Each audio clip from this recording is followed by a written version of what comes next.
is on the line live, and we've been rejoined by Dillian Whyte's lawyer, Jeff Benz. Jeff, good morning once again. This is your chance. Tell Frank what you're not happy with. Well, I understand that while I was gone, Frank managed to breach our confidential agreement and read it. But putting that aside, I don't know what else he said. But Frank, where are we on the tickets that Dillian asked to buy before you sold them all to Ticketmaster? He hasn't been given the chance to buy any. And where are we on the comps that he asked for? And where are we on the escrow that we've asked for? And we don't have any escrow of Dillian's purse. We've been asking for that for over a month. These are just basic things, putting aside the economic issue. So go ahead, Frank. I want to hear from you. Did you sign a contract for this bout? We did, Frank, on the representation by your son that we would have further negotiations. You weren't part of that discussion. I haven't even talked to you since before the purse bid. Hey, are you going to let me Jeff, answer? let Frank speak. Jeff, there's other people have got views besides yours. So let's just go through this. You signed a bout agreement. In that bout agreement, where does it say anything about escrow accounts, tickets, or any of these things that you mentioned? Where does it? You're a lawyer. Where does it say anything in that contract you signed? Hey, Frank, if you want to get into a legal debate about Swiss law, which is what apparently applies to this, I'm happy to do it, man. I'm happy to do it. So then answer the question. Answer the question. You're a lawyer. Frank, are you going to let Frank, baby, are you going to let me answer? I'm not a lawyer. I left school when I was 14 and a half. You're a lawyer. Are you going to let me answer? Did you advise your client to sign the bout agreement? Okay, Jeff, you heard what Frank's saying, so now is your chance to answer it. Were these things in the contract? I get to, on you go, Jeff. I get to talk. We signed a form bout agreement. We had negotiations that said we were going to have further conversations about all these other elements. Frank should know that. He hasn't been told that by his lawyer or by his son. It's not my fault. So, Frank, tell me where we are on get Dillian's money guarantee. Answer my question, Frank. Why don't you want to put Dillian's properly? Frank, why don't you want to put Dillian's money in a place that's protected? It is protected. What's wrong with that? Where is it then, Frank? Let me just tell you something. On you go, Frank. On you go, Frank. You've signed an agreement. You're his lawyer. So if you're worried about the money, then he should be looking to you because you advised him to sign it. And if there's a problem, if I was him, I'd sue you if I don't get paid because you advised him to sign it. Jeff, is that not a fair point? You've signed the contract. Does Frank not have a point? You're his lawyer. Not at all. Frank's beating around the bush. He won't answer my questions. But Jeff, is there a contractual obligation? Hang on, Jeff. Here's Simon. Jeff, is there a contractual obligation in the contract for Frank to put money in escrow? There isn't. We agreed to discuss So with respect, we agreed. Hang on, Jeff. I haven't finished. No, Jeff. I haven't finished.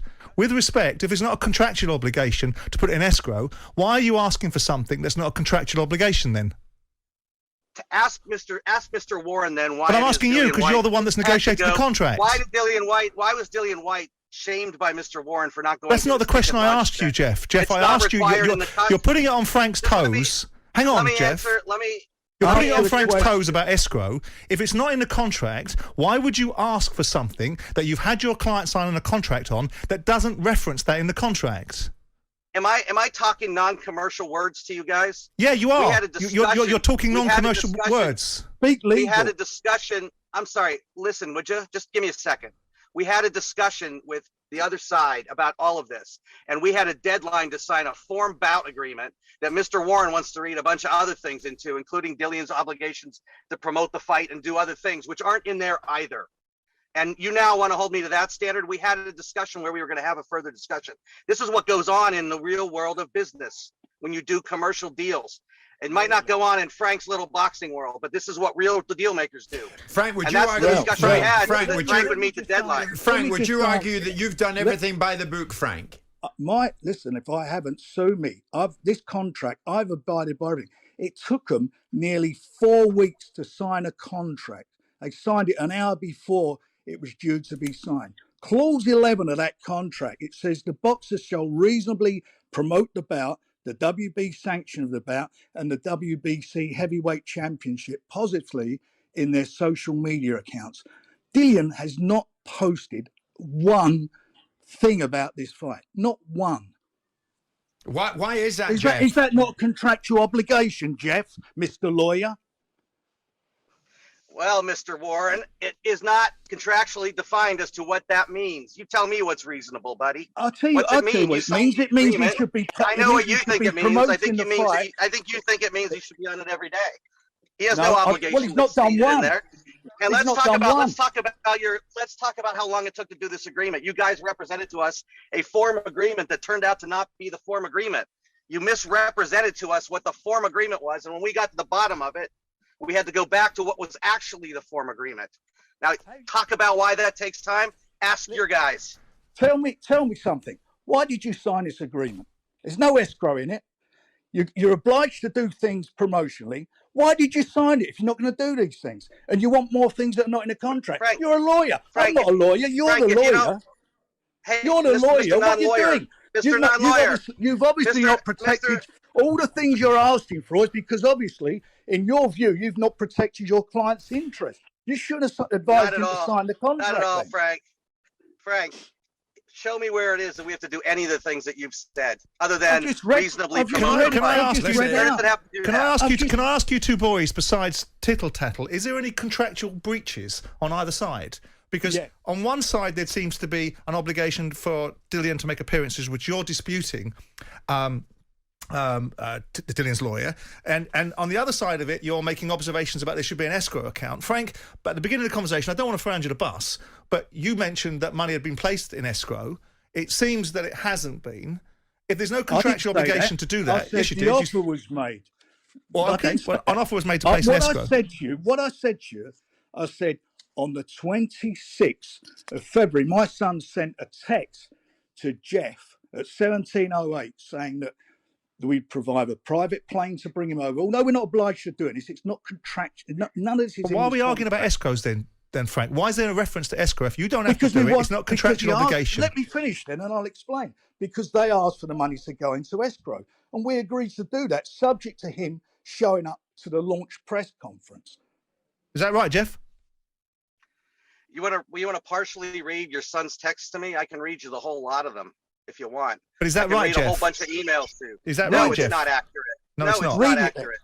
Read it. Sure. Let me go back to. This is tied to making. This is me to your son. This is tied to making progress on incentives and nailing down comps, credentials, access, and the ticket buy, as well as getting the escrow nailed down. You failed to mention that text, probably 2 texts before your son's that you just read from. So if you want to play this game, I'm in this business. On the I tell the whole story. February, I'm looking at the 20. I'm looking at the 26th of February text in my phone right now, Frank. In my phone. Not a selective one your son printed for you or whatever you got. But if you want to get into that battle, I got the whole record. I am not at all concerned about the accuracy of what I say and what I said. I'm in a regulated profession. Let me ask you a question. Jeff, let Frank speak. Let me ask you a question. For once, try and be honest. Was there an offer made to you to put the money into escrow or not? There was never any offer to put the money into escrow that was with an escrow agreement and terms and the ability to do it. None of it. You wanted us to fly. Guys, I've got to say, Frank. And a wing and a prayer. Jeff, Frank, it seems to me one of you's not telling the truth. So who is it? You're a lawyer, Jeff, and I'm going to say this as a lawyer, and I'm as I say, I'm not a lawyer, but I'm going to say you're a liar. Well, Frank, you might get to test that out. Frank, you might get to test that out in court, but I would say to you, it makes a lot more sense for us to start talking to each other directly than through the radio. So if you want to do it this way, I'm happy to do it. Adhere to the contract that you got your client to sign. Adhere to the contract you got your client to sign. Frank, Jeff, it does seem very clear to the millions who are listening and watching this unfold on YouTube and Facebook at the moment that the two of you need to speak. You need to speak further with each other. Frank, is that not right? Jeff, is that not right? Because you've got to get this sorted out. Because all fight fans want is the fight.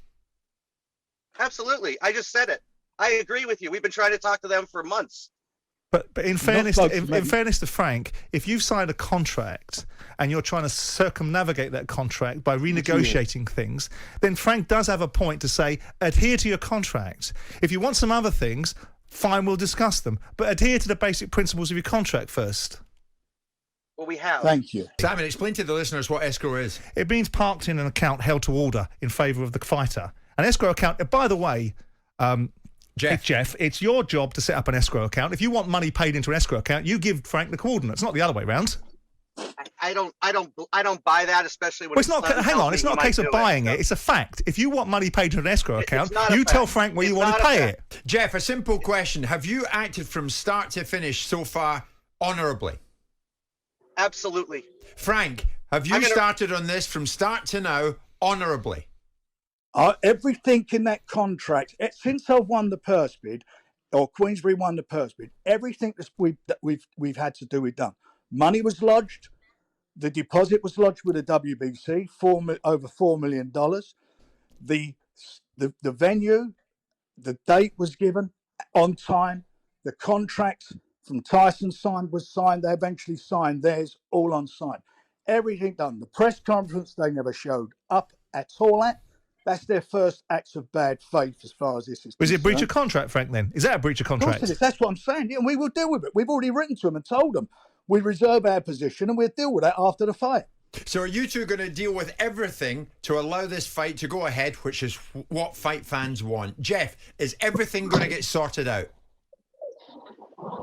The fight's going to go forward. Dillian's going to fight. Is it all going to be sorted out? Well, that's going to depend on a lot of people other than us. Do you echo that, Frank? Look, the smoking gun was fired. We went ahead with a press conference and sold out in 3 hours. That smoking gun was fired. That's gone. You've not helped at all in any way, in any shape or form. There's been nothing from Dillian to help promote this fight. That's a fact of life. You even wrote to us and said to us, we can't use these photographs on the poster. How is that supposed to? Is that true, Jeff? That they couldn't use Dillian's image on the poster? We wrote to them and said you needed Dillian's approval in order to use his artwork on the poster. We believe they misrepresented Dillian's status in the artwork that they chose. They never came to us and asked for consent. I've been at this for 30 years, advising and running people that run events, and I've never once dared to use an individual's image or anything else without their consent. And I don't understand what's wrong with that view. Okay. Tell me. Jeff Benz, Dillian Whyte's lawyer, we want to thank you for your time. Frank Warren, thank you for joining us.